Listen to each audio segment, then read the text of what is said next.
Welcome to today's Explainer. We're jumping right into a totally fascinating thought experiment today, looking at how historical events intricately shape aesthetic evolution. Have you ever just looked at a piece of clothing and wondered, how did it come to look exactly like that?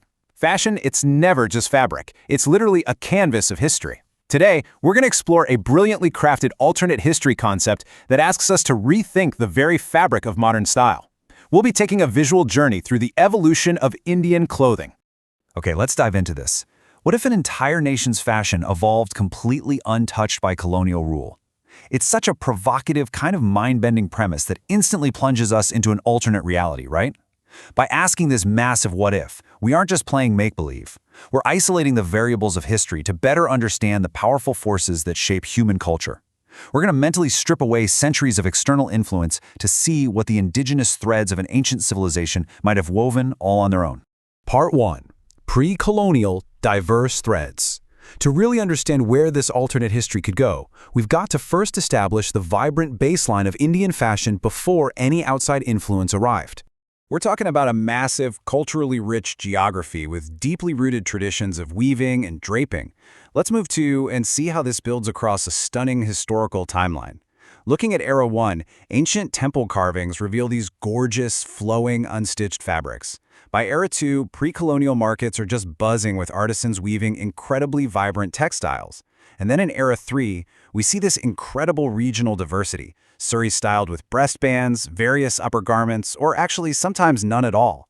It was all perfectly adapted to the hot climate and the practical everyday needs of the people. I really want you to picture walking through these bustling markets. Imagine the authentic architecture towering overhead, that peaceful atmosphere of trade and craft. This definitely was not a monolith. It was this deeply complex, rich tapestry of regional styles. The clothing was a direct reflection of historical diversity and peaceful artistic expression.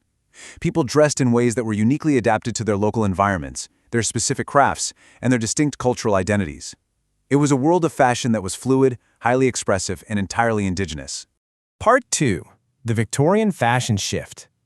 Because history, as we know, didn't leave this timeline isolated. As British influence arrived, it naturally began to interact with and shift the social norms and aesthetics of the subcontinent. As Victorian clothing silhouettes gradually appeared, a profound mechanical and stylistic shift occurred in the wardrobes of the era. Tailors operating in these shifting markets began actively stitching entirely new styles.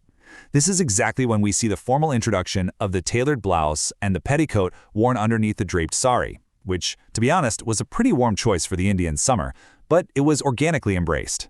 Elite families began fusing those traditional Indian fabrics with British structural tailoring. Now, it's important to view this not as some forced mandate of fabric, but as a really fascinating objective evolution of aesthetics. It was this seamless blending of new silhouettes over Indian cities, driven by changing social norms and cultural influence. As society shifted, well, so did the aesthetic baseline. The draped, unsticked garments of the past were steadily hybridized with the stitched, structured garments of Victorian Britain, and that created the foundational look of the modern sari that so many of us are familiar with today. Part 3. Tale of Two Timelines. Let's go back to our initial thought experiment for a second. I want you to imagine a cinematic split screen right now as we actively compare our colonized reality with that completely uncolonized alternate timeline. Now, what's really interesting about this is the stark visual contrast of these two realities side by side. On the left, we have the uncolonized alternate timeline.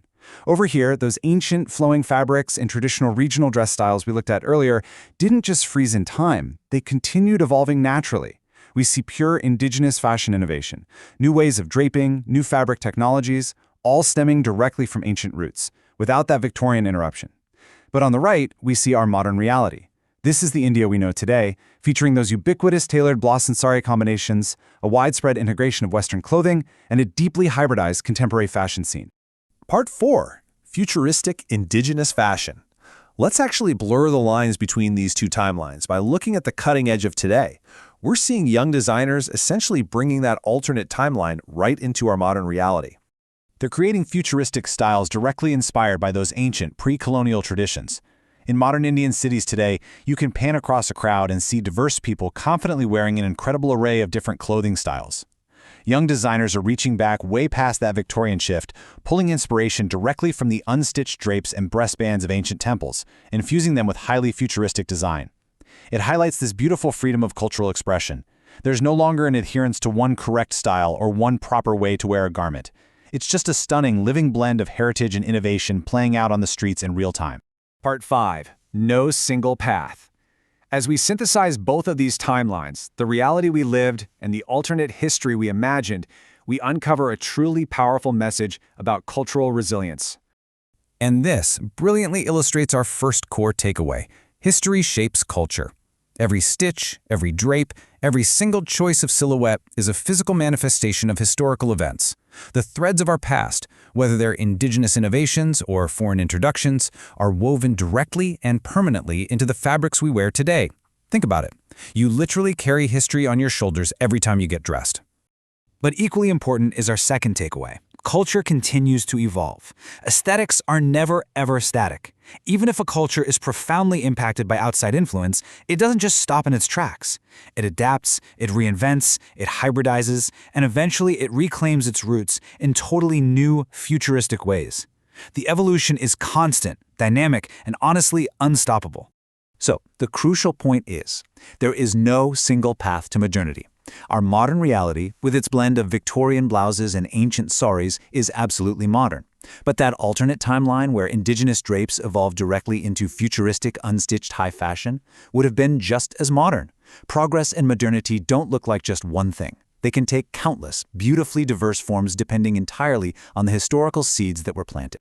Which brings us to the end of today's journey, leaving us with a question that I really want you to ponder. Look down at what you have on right now.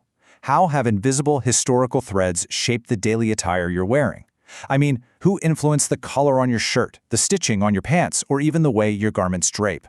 Our closets are literally museums of human history, and once you start seeing those historical threads, you'll never look at fashion the same way again, for sure. Keep exploring, stay curious, and thank you so much for joining me for this